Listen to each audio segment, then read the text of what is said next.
Hi, I'm here today with Bastian. Bastian goes by the Twitter handle no longer John. Bastian's here to discuss his experiences being a sex buyer and how he went from being a buyer of sex to a non-buyer of sex, hence his Twitter name no longer John.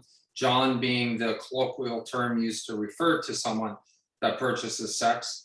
So I'm very happy to have this opportunity to sit down with Bastian and just have a real frank, open conversation about what that was like. I want to bust some of the myths about the sex industry and also get some insight into the mindset and thought processes of people that purchase sex. And Bastian agreed to do this under the condition of anonymity for obvious reasons, and so we're respecting that.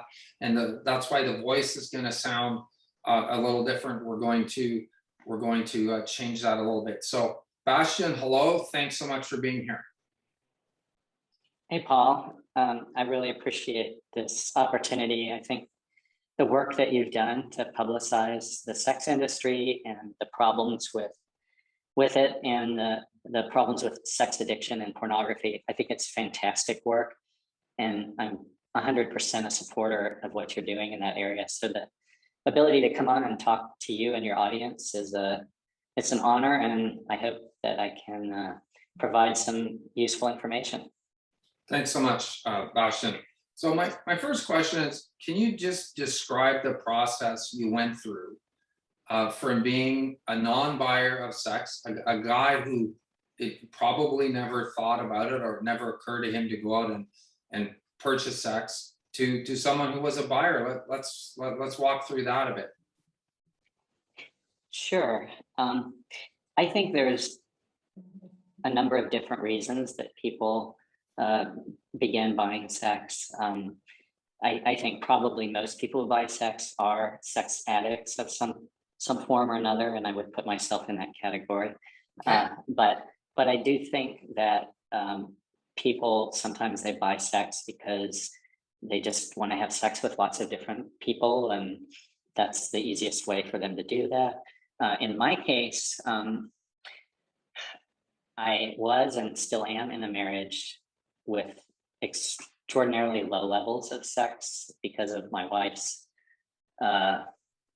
because of her wishes. And for example, we have not had intercourse in over 2 years. So just to give you a sense of the kind of situation I was facing as someone who really enjoyed and got a lot of psychological impact from sex, and then being in a marriage with extremely low amount of sex. So I was in that marriage for over 12 years without having any kind of physical adultery or buying sex, but I came to a point where I just felt hopeless, and I gave up on ever getting my sexual needs met inside the marriage. So at the same time, for a couple of years before buying sex, I had been exposed to,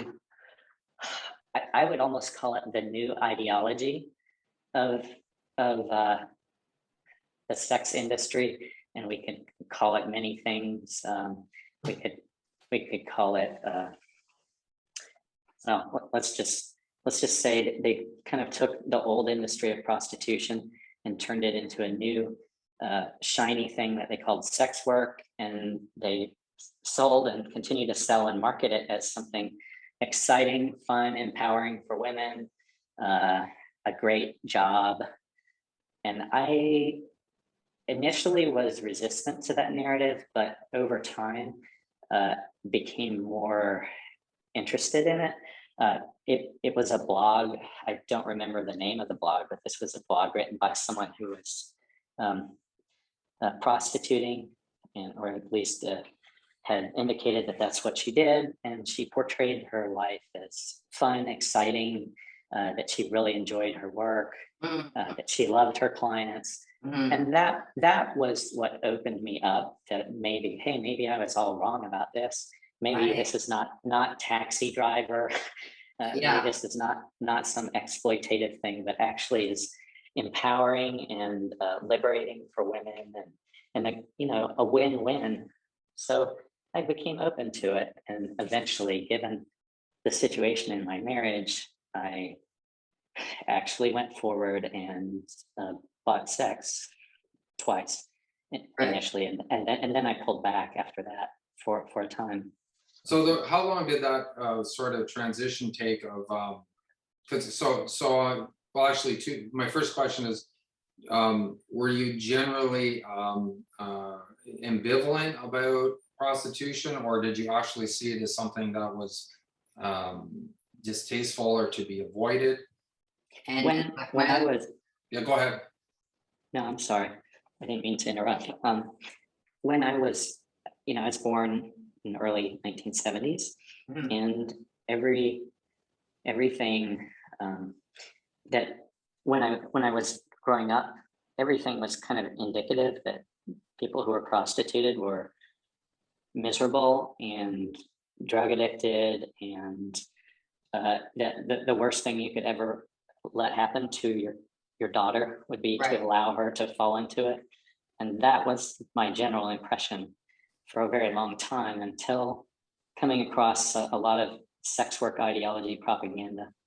So So hence the taxi driver reference to the drug addicted, pathetic sort of broken kind of tragic figure portrayed in that. yeah, Right? I think it's yeah, Jodie Foster, right? yeah. And okay, so is the precursor to this new ideology? Is that sort of like the pretty woman Absolutely. or trope? It's almost a trope now, but was that kind of the see? Because I hear this mentioned a lot too among even survivors and people that are in this space talking about it. It's a lot of survivors or people who are critical of the prostitution industry, that they hate that movie. They hate that movie because Yeah, it's that like 1% of women that are actually what sort of I don't know if I want to say enjoying it, but not sort of like so visibly damaged and broken that you just have to look at them for 30 seconds to get the feeling that something's wrong. It's Julia Roberts and Richard Gere, right? absolutely. I mean, I think if you look at it, you will look at it and see that movie by itself probably propagandized tens of thousands of women to destroy their lives. Wow. Wow.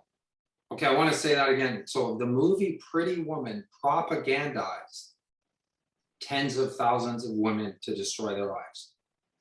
I believe that. I believe that culturally that these stories matter very much. And if the reality of prostitution is taxi driver, that does not encourage anyone Yeah, who wants to that? participate. Yeah. Right. Yeah. But if it's Pretty Woman, it's something entirely different. And you may have noticed, I for a long time I had an anonymous, like, no picture on my Twitter page, but I picked a screenshot from Pretty Woman, Oh, and I didn't notice that. I put a big red X over it. A big red X, Okay. like no Pretty Women, no Richard Gere, Yeah. no Julia Roberts. Yeah. Yeah. So maybe, and just let me elaborate on that for a second, and then you can chime in. But for people that aren't like quite sure what we're talking about is the portrayal of the healthy, non-drug addicted, non-pimped, non-abused, non-coerced, no history of a trauma in her past, prostituted woman choosing to do this because it's a kind of a cool way to make a lot of quick cash. And her John, her punter, is Richard Gere, is a suave, charming, well-groomed, kind, wealthy, rich person And isn't this wonderful? And they fall in love at the end or something. And so he, you know, takes her away and saves her from all this sort of thing. And this has zero bearing on the reality of the life of a woman in prostitution. Is Absolutely. that fair? Yeah, okay. So that's why, for people that don't know why we're having the conversation about Pretty Woman, that's basically why we're having the conversation about Pretty Woman. Yeah. Yeah. It's a tragedy, but it kind of emphasized the very beginnings of the whole sex work ideology movement and the attempt to establish this as a feminist movement, that this was good for women, empowering, and I bought into that initially, but very quickly became clear to me that it was a lie. In fact, if I were to choose one word to describe everything about the sex industry, I would use the word lie, because Lie. that is the essence of the sex industry. Okay, I want to come back to that because that's a very, well, that's a very interesting point. It sounds like it's worth digging into that a bit more. So let's get back to the blog, and it did, this was the catalyst for the shift in consciousness, and in a sense of you taking that first step. So how long did that take? Like, did you just read 2 or 3 blog posts and be like, okay? Was it 6 months? Was it a year? You know, I think the concept of trafficking and pimping is useful, not only from the standpoint of the women involved, but also from the standpoint of the men that get involved. And if we use it in a very broad sense of somebody who's trafficking or pimping, they're encouraging people to become involved with the prostitution industry. And in my case, I had a wonderful, lovely friend who unfortunately died young in a car accident, but he was a lovely person. But he did introduce me to this blog, and we would just have conversations about the blog and just like, oh, this is kind of a cool thing. I don't know if he was a sex buyer or not. I tend to doubt that he was, but he found the blog interesting and he introduced me to it. And because I respect it and I still respect him a lot, I think that kind of added to my own interest in reading and exploring this new world of sex work and sex positivity, which is the most revolting description of the industry, because the industry is so much the opposite of sex positive, and in fact destroys the sexuality of the women involved to a large degree, and also negatively impacts the sexuality of the men involved, most especially through pornography, but also through prostitution as well. Yeah, well, it's funny you mentioned that term. I have an issue with that too in therapist circles. It's used as a, well, see, I'm a psychotherapist, but I'm a sexual addiction. I treat sex addicts, but there's a branch of therapists called sex therapy or sexologists. And Right. they throw this term around, sex positive, which basically means anything goes. Okay. And It drives me nuts because it's like, isn't there such a thing as healthy and unhealthy expressions of sexuality?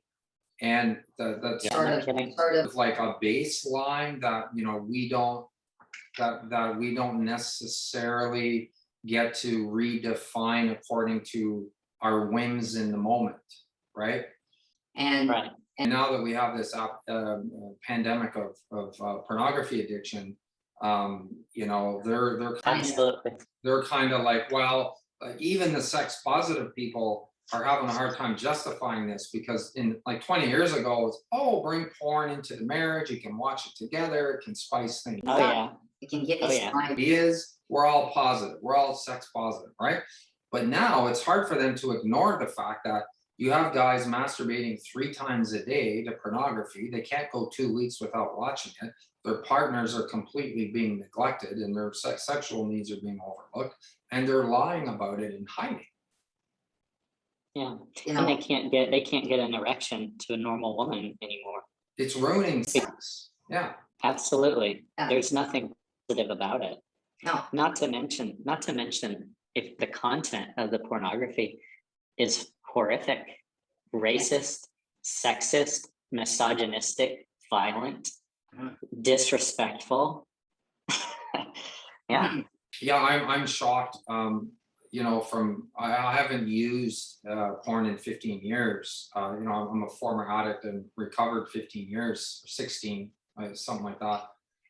But it's gotten so dark and violent just since since 15 years ago that I'm horrified when I go back and see, like, I don't watch the porn, but you study, research a little bit, you read articles, and you read other Yeah. people, people that are studying it, and it's like, oh my God, what the hell happened?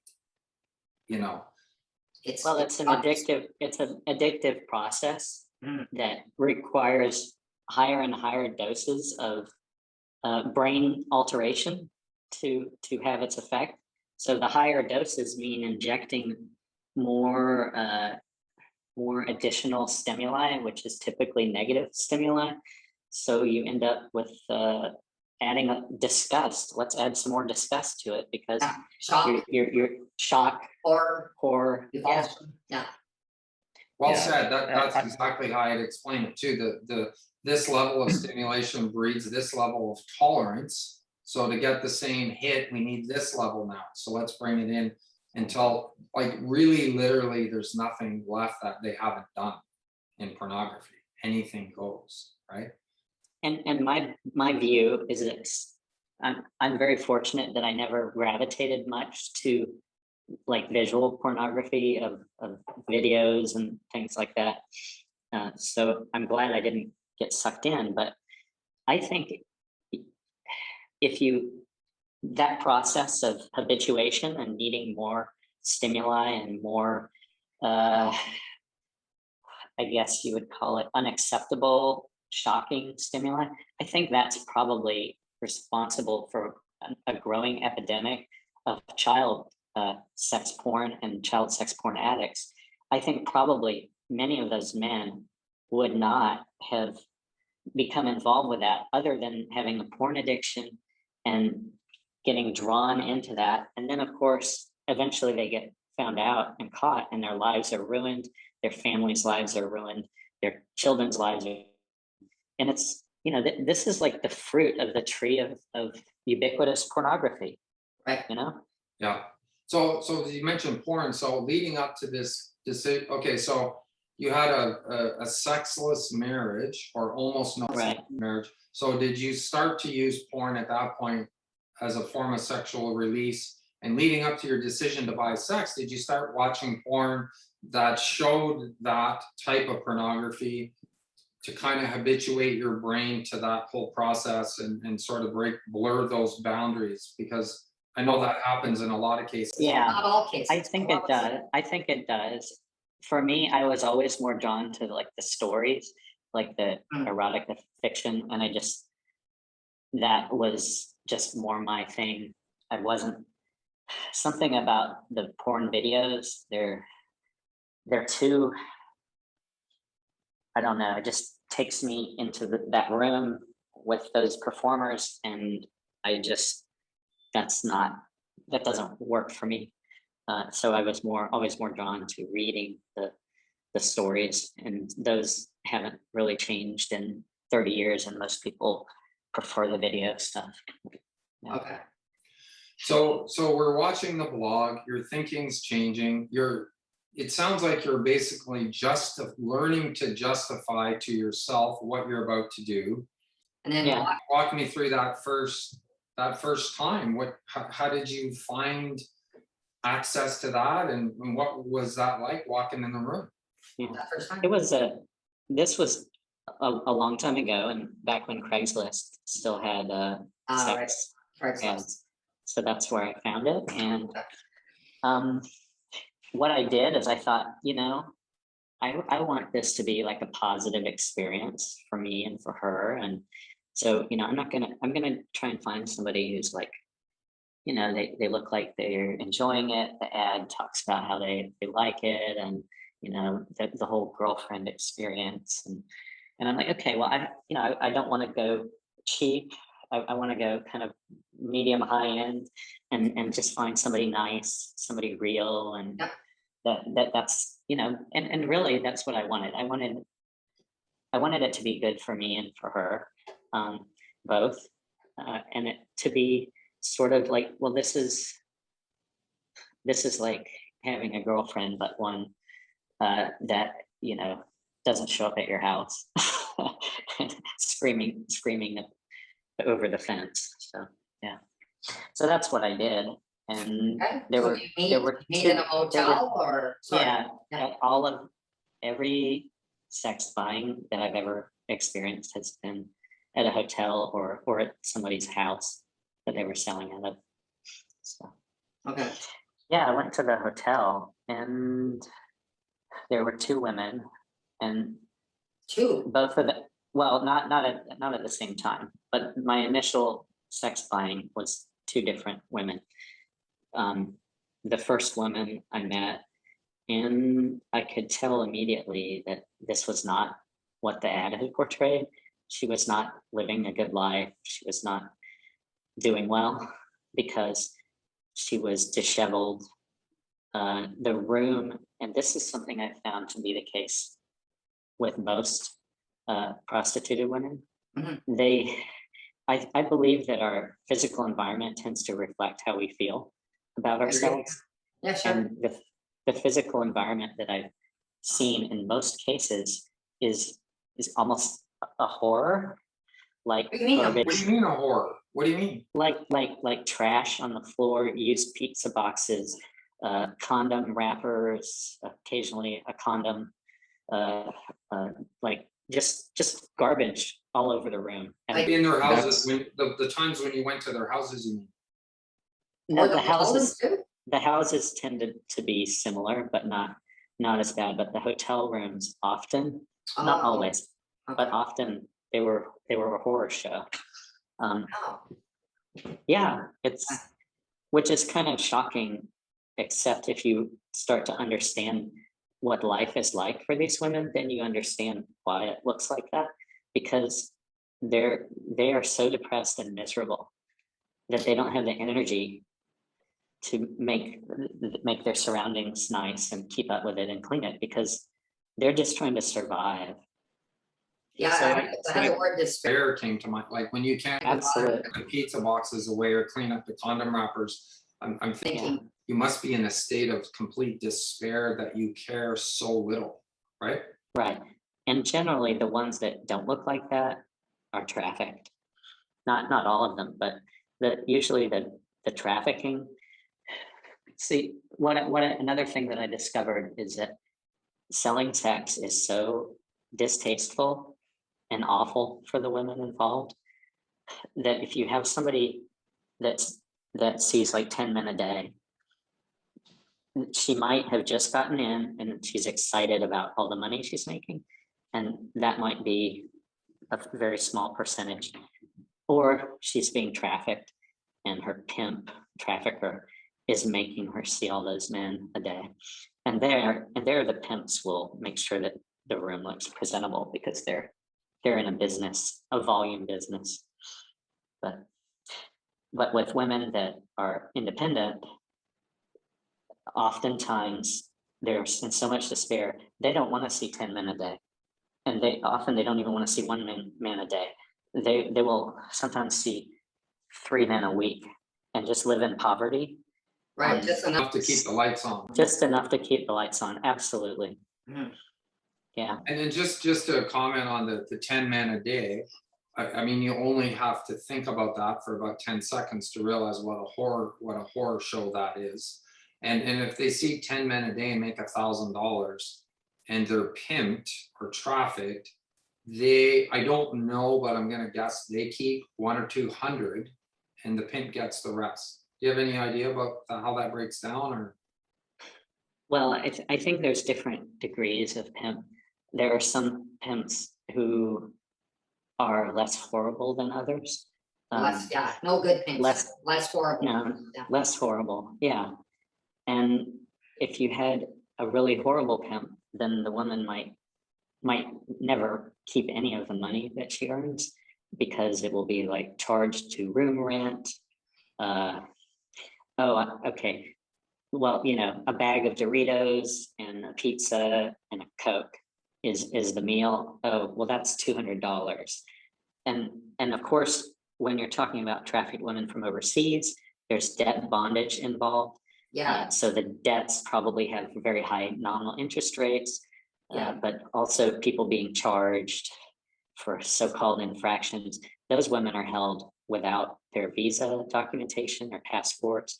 They don't speak English. so we're And talking, Slavery, basically.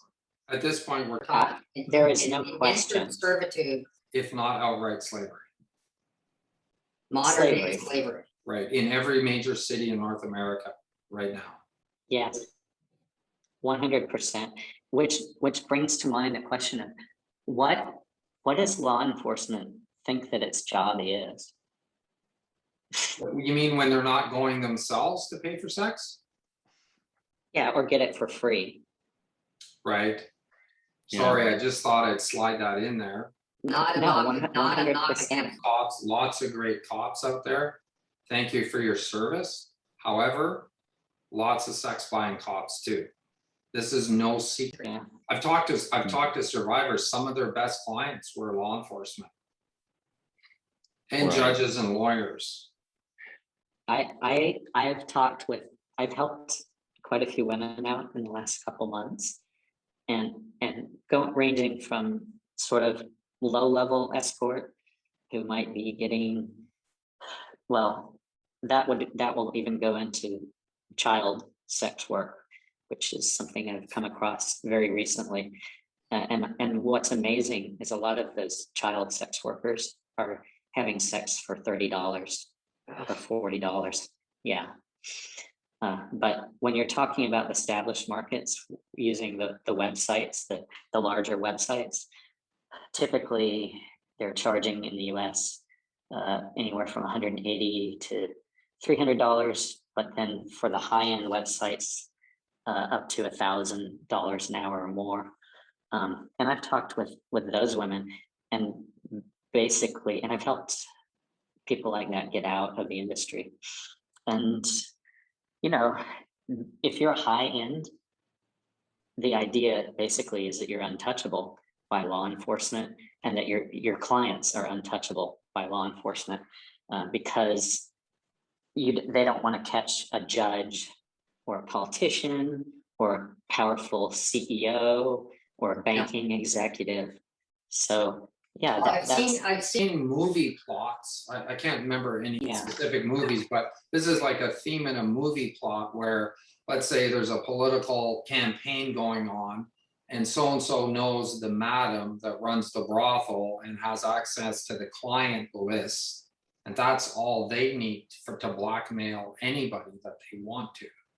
And that's real. That's not made up for movies. That's a thing, right? Actually, one of the high-end people that I've worked with and helped to get out of the industry has a list exactly like that. And her list, she screened extremely extensively, like very extensively. So she has a list that could blow up the political and economic affairs of an entire city.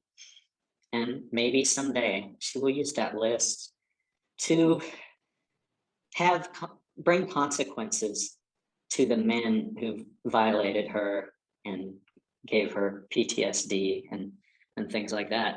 Or maybe she won't. I mean, the recovery process from this kind of abuse is so difficult, and what people have to deal with and go through is so challenging to rebuild their lives. And I've heard people say, it's like I'm a person now.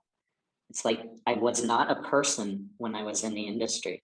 Wow. And I'm becoming a person, or I'm becoming the person that I was when I was before any of these bad things happened to me. So to say that somebody needs to go and do something like that, as far as like exposing these men, of course, no one could ever say that someone else needs to do that. But I do hope that we will see that at some point, because this industry only operates in darkness. It only operates in secrecy. It cannot survive in the light of day. So eventually, these stories need to be told of the sellers and the buyers, who Yeah. they are, what they've done. And once that conversation happens, in a general sense, I think the entire industry will fall apart, because I do not believe that this industry can survive in an open way with the participants being known on the buyer side. So it sounds like you would agree with some of the policies in some Scandinavian countries. I think Sweden does this. So they've adopted what we call the Nordic model. And for those that are unfamiliar with it, the Nordic model criminalizes the buyer and the anyone that makes money from the act of prostitution, so pimps and traffickers, and it does not criminalize the seller. And so they do what they call John sweeps or stings, and they have, law enforcement has a division that's devoted to actually enforcing the laws. Okay, we've had laws on the books for 5 years that are almost never enforced anywhere that I'm aware of in Canada. But my point is, when they make arrests, they publish the names and pictures of the buyers in the newspapers. What do you think of that as a former sex buyer? I think that's a great start. Really, eh? I think it's a great start, but apart from criminal sanctions, criminal charges are extremely easy for wealthy people to get out of, because they can hire good lawyers, and generally they will win. I think the criminal sanctions is one thing, but what I really want to see is grassroots.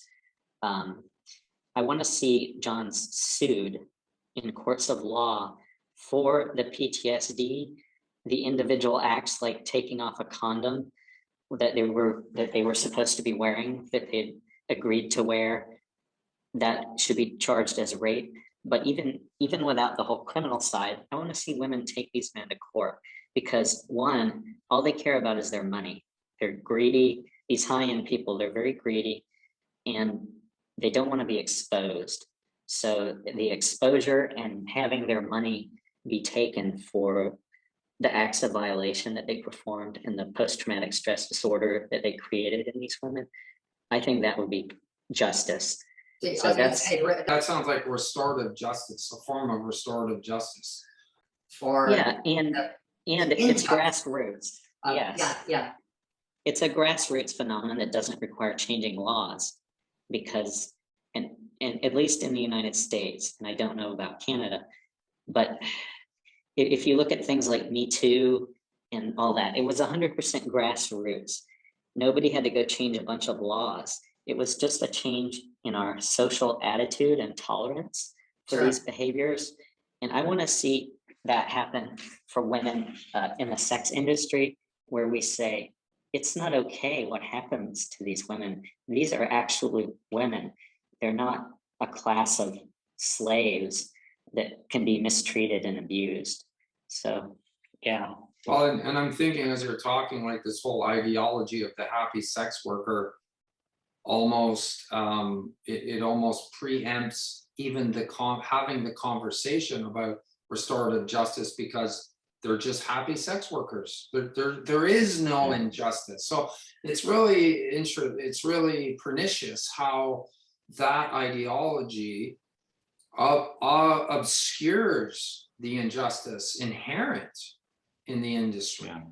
Right? So, okay, so I want to just go back to another question I had. So what was the thought process? And it's interesting, like you talk about, you went in, you saw the setting, and this isn't how the ad looked, but you went ahead and had sex with them anyway.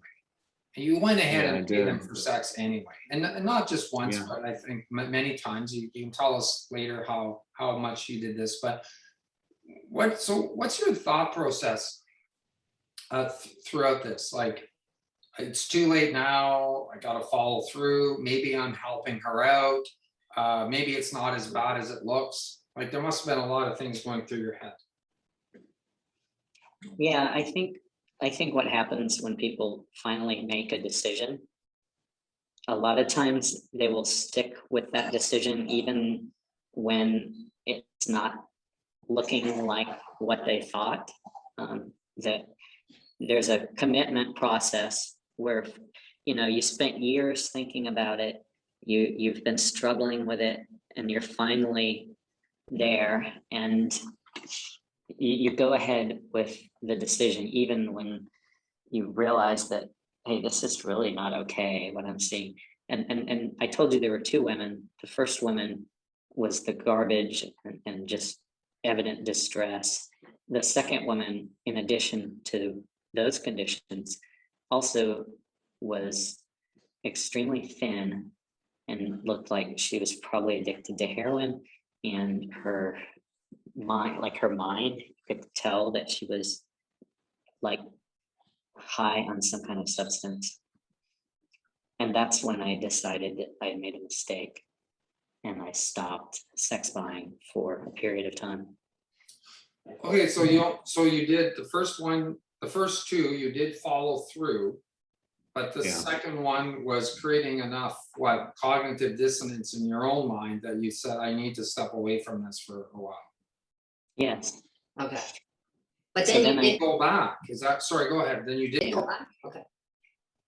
Well, after the second one, I decided that this was so not okay. Right. And I decided that I would find like a no strings attached situation in the personal ads. So I Like did a that. friend with benefits kind of thing, or just. Yeah.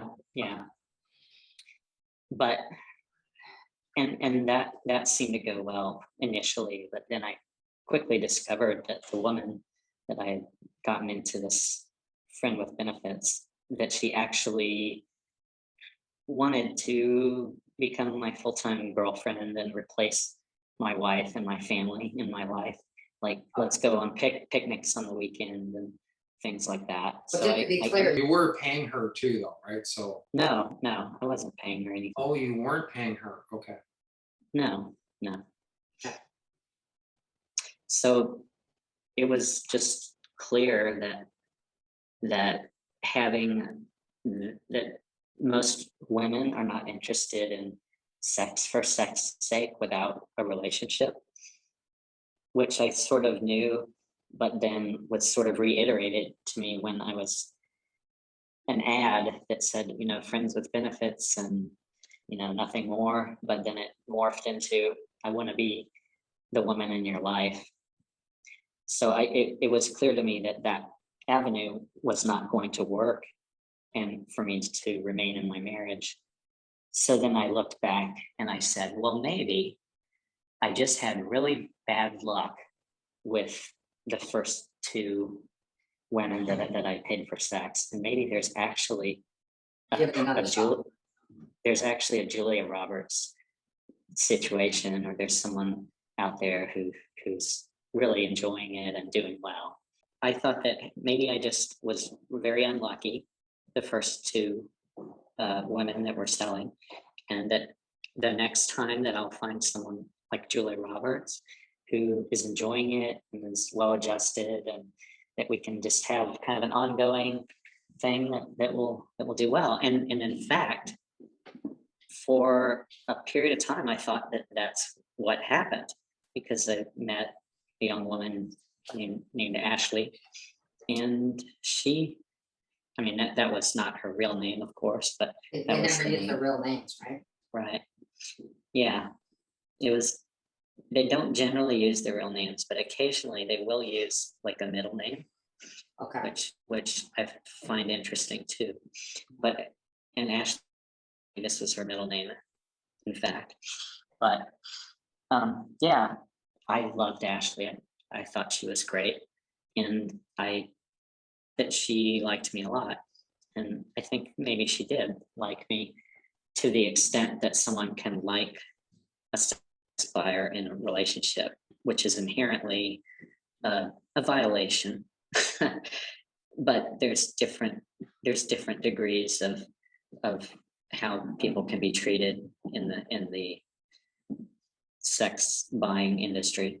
And I tried to treat everyone well, and I thought Ashley and I were doing really well, and I was a regular, and I just saw her, and she seemed to enjoy it, and I thought, well, this is really pretty good, you know. This is really kind of a nice thing, and you know.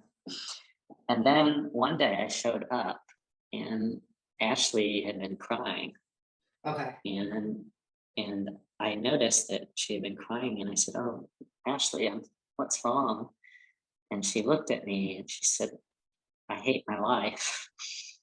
And she went into her bathroom and took out some Prozac or some other SSRI and took her medication dose. And she said, "This job is killing me. I can't stand my life, and I have to get out." And then she looked at me and she said, "Bastian,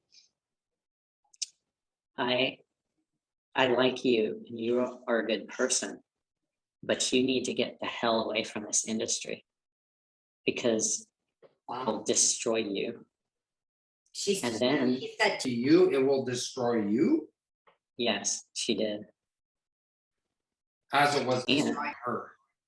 yes, wow. and she told me that she had seen how people change over time in the industry, and that they become worse versions of themselves. Are you talking about buyers or sellers? Both. She was talking about both.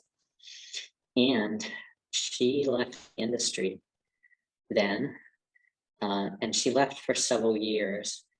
She eventually came back, and then left again permanently, as far as I can tell. But she left for several years, came back. I saw her again, and she said, "You shouldn't be here." Said, I wanted you to get out." She told me that.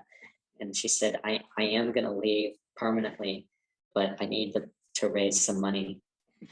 And she did. As far as I know, she's out now permanently.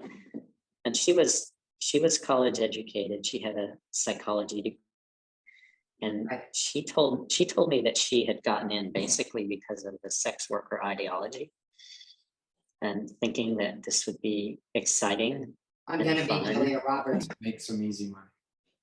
Yeah, and that it would be exciting and fun, and Yeah. that's how she got in. And of course, she was sucked into it over a period of about 10 years, until she finally left for good, I hope. Right. But yeah, it was a powerful statement coming from her about the corrupting influence of the industry. And I absolutely agree with her, because I can talk about what I saw in myself changing over time as Let's I talk about that. continued. Tell Yeah. me. Tell me about that. Well, many things. When you're buying a woman for sex, it's inherently a dehumanizing thing.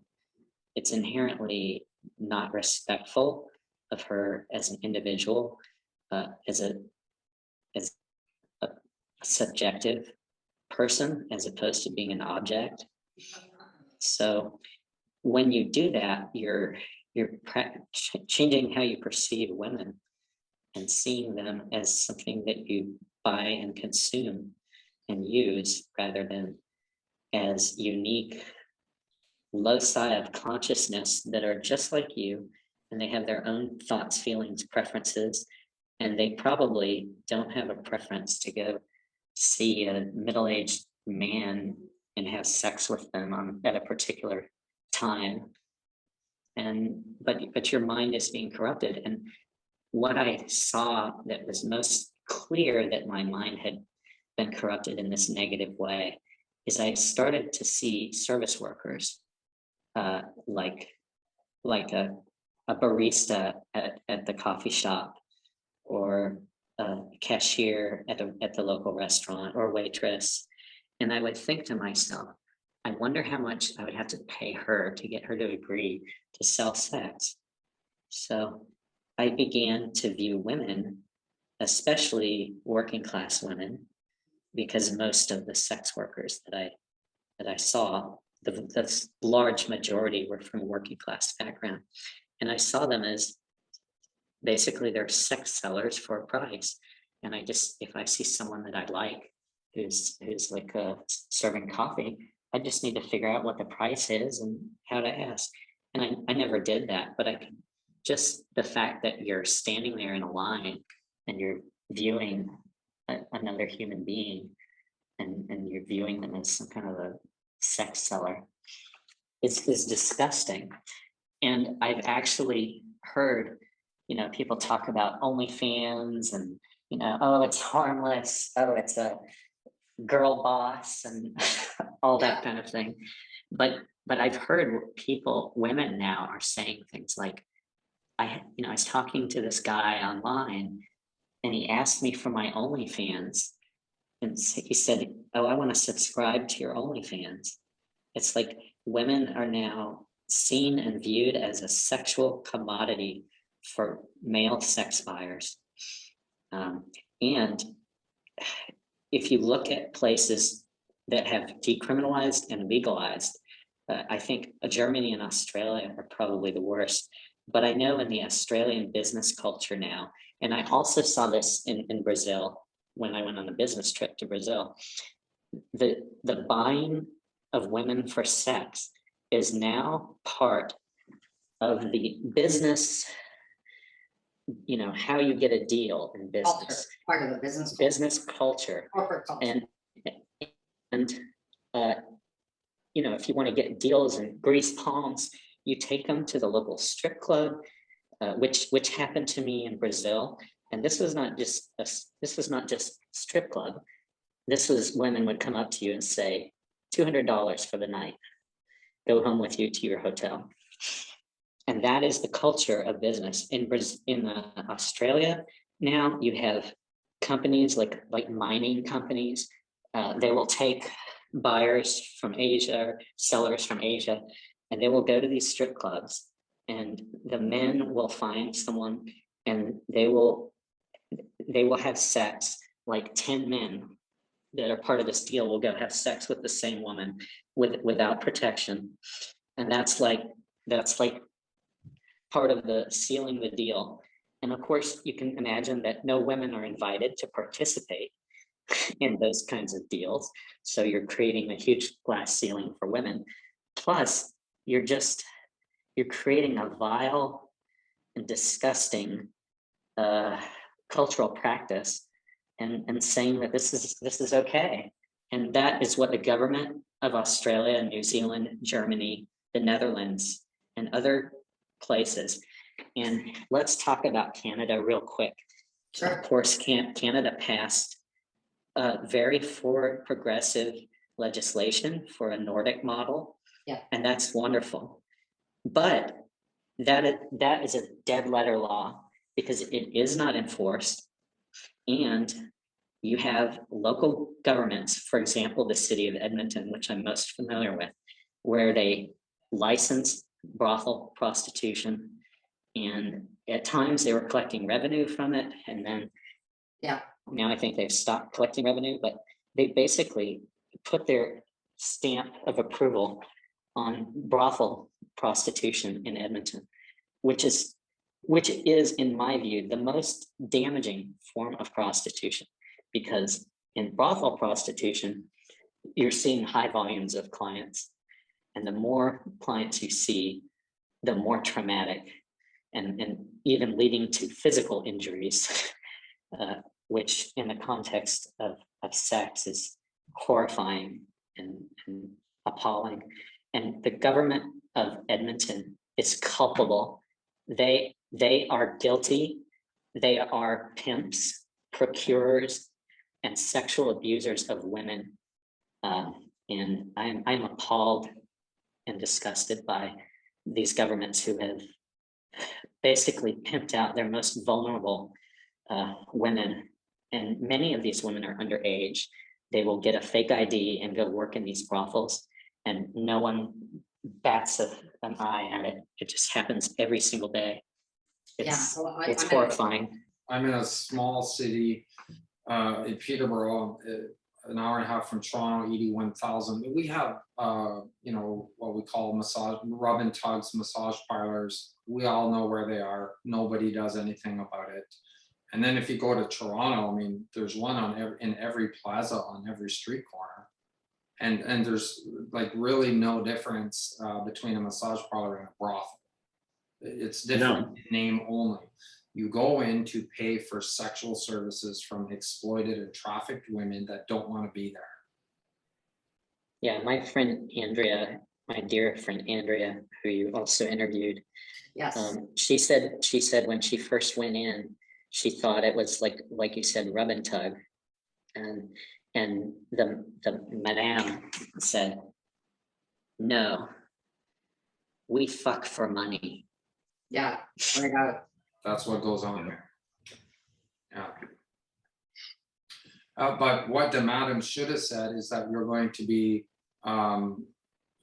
be sexually exploited, degraded, manipulated, controlled, abused, and raped for money. That's what she should have told her, right? Absolutely. Mm-hmm. Mm-hmm. So over what period of time did you continue purchasing sex? Like was it a year, 10 years? And how many times did you think you did this? Roughly. The total, Mhm. the total period until I stopped in May of this year, 2021, the total number was 14 years. And I don't know how many times. It was hundreds of times, most likely 400 or thereabouts, and over 100 women, maybe 105, 110 different women. Okay, and then what happened that led you to decide I don't want to do this anymore?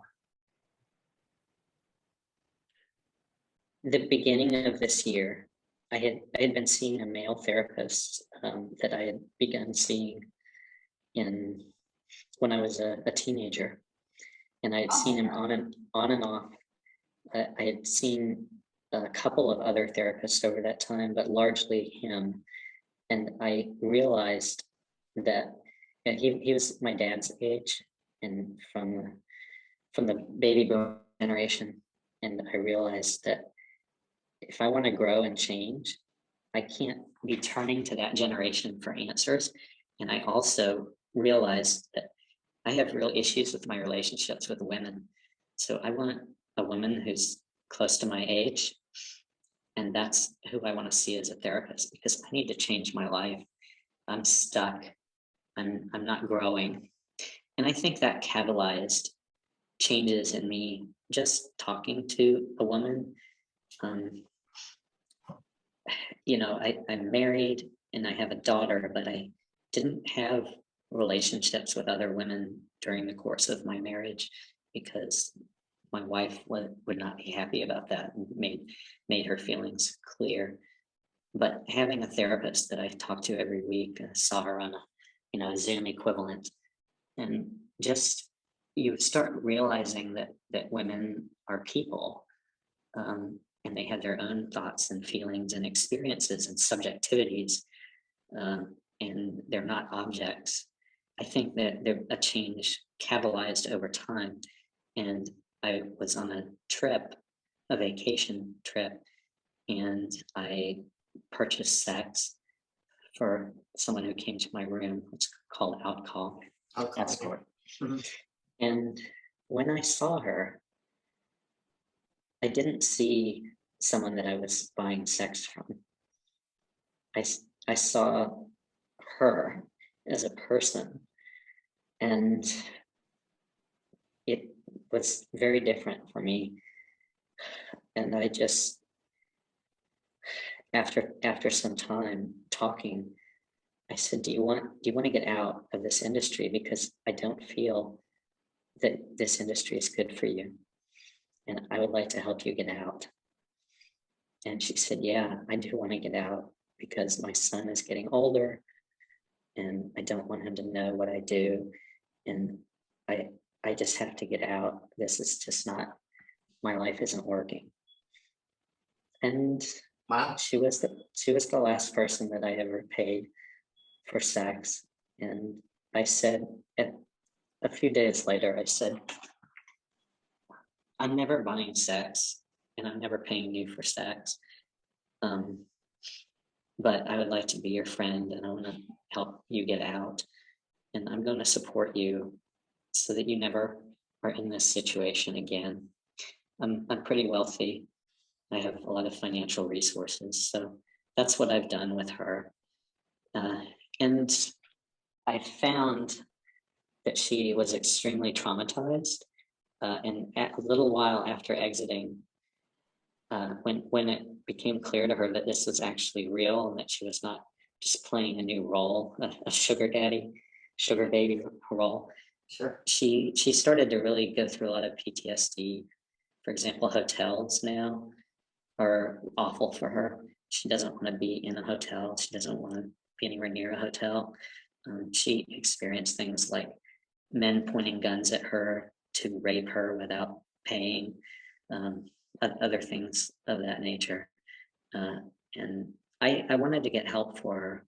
And that's when I got onto Twitter and I started reaching out. And Andrea Hines was extraordinarily kind and helpful. And I started reading, Rachel Moran's book and the Exit Narratives book. Yeah. And lots of books about women leaving. And just the more I read, the more horrified I was and the sorrier I was that I'd ever bought sex. And I've started helping more women. Andrea had friends who wanted to get out, but were financially constrained. And I provided funds for them to exit.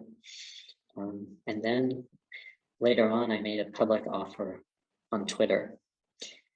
And it's very slowly at first, but over time, more and more people responded to that offer. And I had so much response to it that I had to turn off my DMs because it was impossible to keep up as people realized that they were actually getting some financial support What was your to offer? leave. What was the offer? I just said that I would find some help for women who wanted to leave, but that included some financial support. And it became a trickle and then a flood and a torrent. And I had to end that offer because my financial resources are very significant, but they're not unlimited. Not infinite, and I'm not a billionaire or anything like that. So, but I'm helping and providing ongoing support. And in fact, a great many of the people that I'm helping, especially that are getting ongoing support, they were brought into this industry as children, 13 years old, 14 years old, often raped by their father or stepfather, at times pimped out by family members, other times just thrown out into the streets to fend for themselves, both boys and girls. And it's almost inevitable to throw a girl out on the streets that she's going to sell sex to survive, because a 14-year-old or 15-year-old, they don't have any resources to secure housing, food, shelter, etc. So any parent who does that to their children, it's almost like you've almost like signed yourself up as being the worst parent that you ever could be, other than the man I heard about today who raped his daughter and sold his daughter to other pedophiles or traded so that he could have sex with their daughters. that's the worst, but the second worst is the people who throw their kids out into the street before their 18th birthday. Just So abandoned. I'm helping these kids. I'm helping them get their lives on track, helping pay for education expenses, laptops, housing, therapy, psychotherapy. So And that, You see this as an amends of sorts for your participation in creating the demand for this industry that destroys people, and is this your way of atoning for your sin in a sense? when you look at it sort of as like a narrative, like like a Joseph Campbell type story, or like a story of a life, yeah, it does sort of look that way. But from a internal emotional standpoint, it feels like kindness. It feels like love. It feels like the only thing that I could possibly do is to help people. I have millions of dollars. I have everything that I need. I, I lack nothing that I need financially. And why would I not help so many people that are in so much need?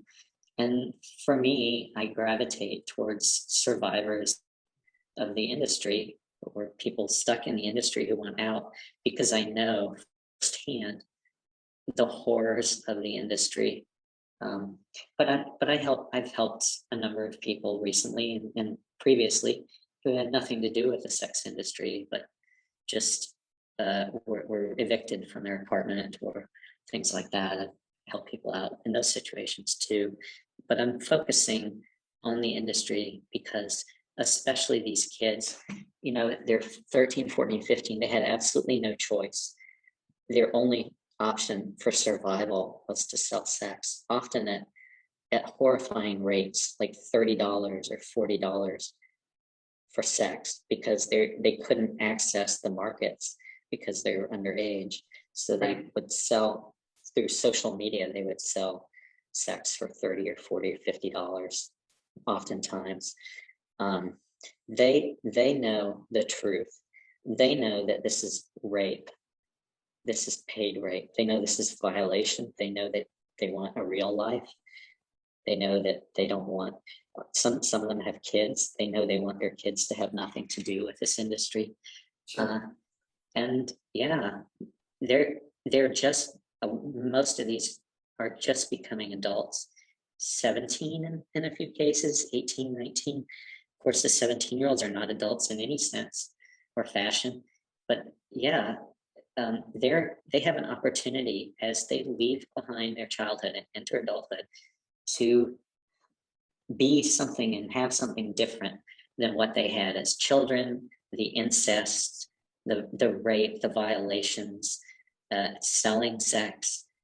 But they're turning into adults, and as adults, they don't have to follow the track. And it's sort of like these rites of passage, these coming of age. So I feel that to focus especially on these kids who are just entering adulthood and help them to get out of a horrifying industry that ruins and destroys lives, and help them get education. You know, beautician, hair cutter, a couple want to be psychotherapists. One person wants to be a restaurant manager. It was a young man.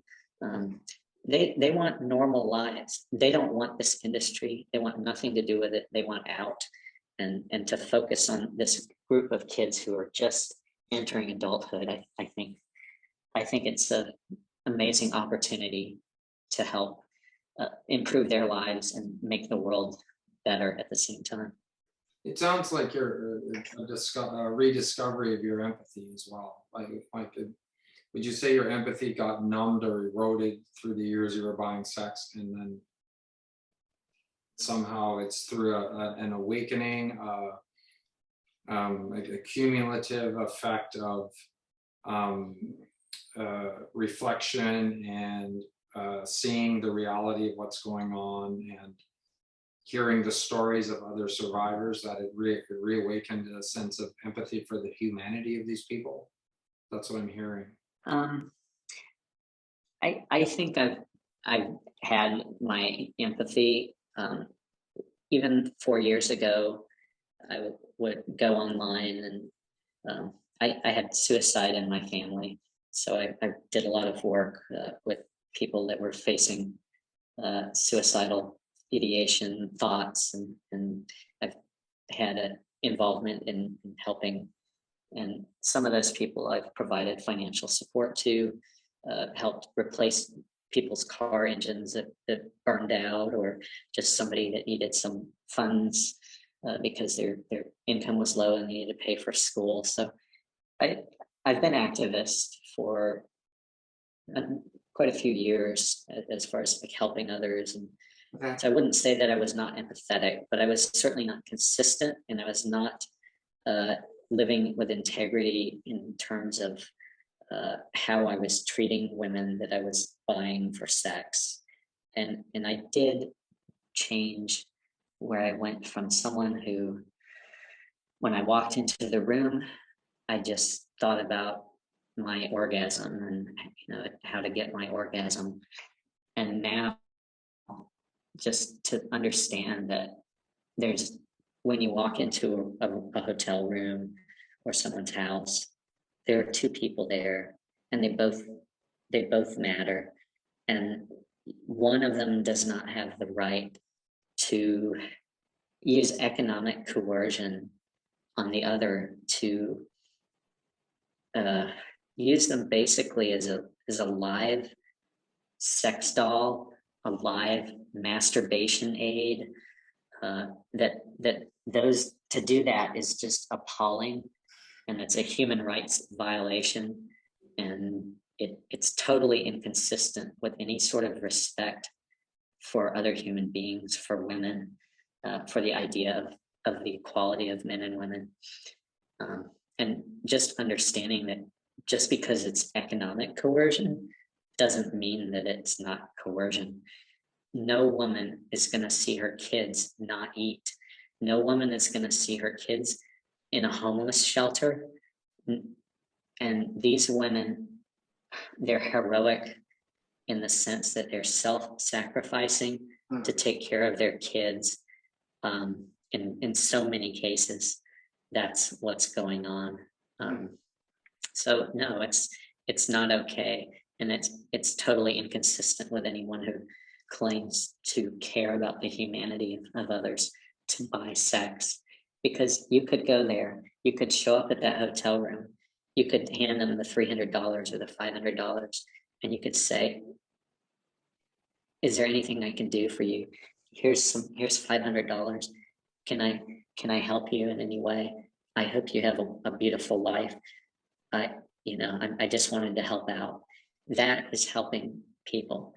Showing up and handing them your dick and expecting them to suck it so that they can have some money to feed their kids. It's revolting, and it's degrading to you, to her, to society, and no one who is thoughtful and thinks about this consistently can come to any different conclusion than that. Wow. Well said and powerfully put. I think that's probably a good point to wrap this up. Thank you again so much for talking to me today and for sharing your experiences. And I hope it gives my listeners some things to think about. The people that are thinking of buying sex or are currently, I hope they reconsider after hearing this. And is there Twitter? Oh, your Twitter handle for people that want to follow Bastian, no longer John on Twitter. He's fairly active on there. And thanks again for coming, and maybe we can reconnect again in the future. Thank you so much, Paul, for this interview, and thank you for everything you do. People don't understand the power of narratives, but it really drives everything. And having a voice to tell the truth about the sex industry in a powerful way and bringing other voices on is so important. And I thank you for that service. You are saving girls and women and boys and men as well from being exploited by the sex industry. And you're also saving men from perpetrating violence against women. So thank you for that. All right, well, have a great rest of the day. Bye for now.